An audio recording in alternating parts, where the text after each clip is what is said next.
ছোট বাচ্চা অসুস্থ হয়ে পড়লে দোয়াটি পড়ে ফু দেন, আল্লাহ তাআলা তাকে সুস্থতার নিয়ামত দান করে দিবেন। অনেক সময় বিশেষ করে যে সমস্ত মায়েরা নতুন বাচ্চা দুনিয়াতে জন্ম দিয়েছেন, অনেক সময় বাচ্চারা বিভিন্নভাবে অসুস্থ হয়ে যায়, ঠান্ডা জ্বর কাশি লেগেই থাকে, মায়েরা টেনশনে পড়ে যান কি করবেন।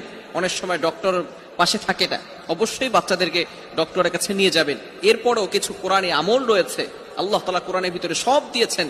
কিছু দোয়া পরে ফু দিলে রাসূলুল্লাহ সাল্লাল্লাহু আলাইহি ওয়াসাল্লাম যে দোয়াগুলো আমাদেরকে শিক্ষা দিয়েছেন, এই দোয়াগুলো পরে যদি আমরা ফু দেই তাহলে বাচ্চা সুস্থ হয়ে যাবে। দোয়াটি হচ্ছে আউযু বিকালিমাতিল্লাহিত তাম্মাতি মিন কুল্লি শাইতানিন ওয়া হাম্মা ওয়া মিন কুল্লি আইনিল লাম্মা।